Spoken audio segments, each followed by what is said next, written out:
Kung anong dami ng mga basura na kukolekta sa dalampasigan ng Manila Bay, doble pa ang dumi sa ilalim ng tubig nito. At ang mga basurang ito na nakuhanan sa underwater drone, di raw basta mauubos dahil na rin sa patuloy na pagtatapon ng basura sa mga kanal, ilog at estero. Balitang hatid ni Rafi Tima.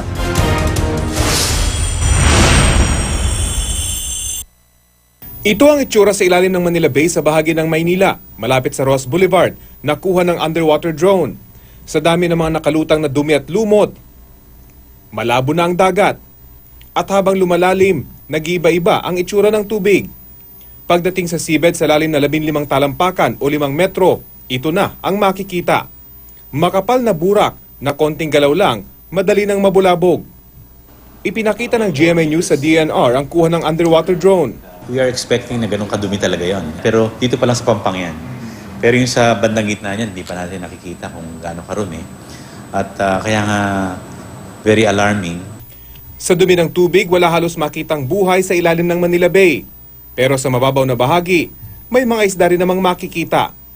Ito ang mga maliliit na isdang pinagtsatsagang hulihin ng mga mangingisda sa bahagi ng Ross Boulevard. Malinis pa ang tubig na ito kung ikukumpara sa mismong harapan ng Baywalk, kung saan namin sunod na dinala ang underwater drone. Dito wala pang 1 metro, ganito na ang makikita sa drone video.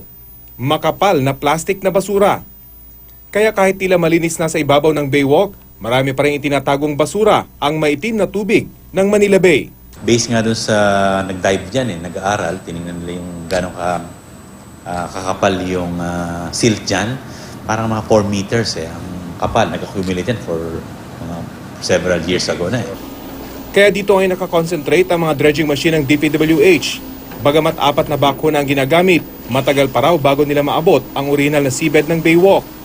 Bukod sa mga karaniwang plastic na basura, iba't ibang klase rin ng gulong ang nahukay na rito ng DPWH.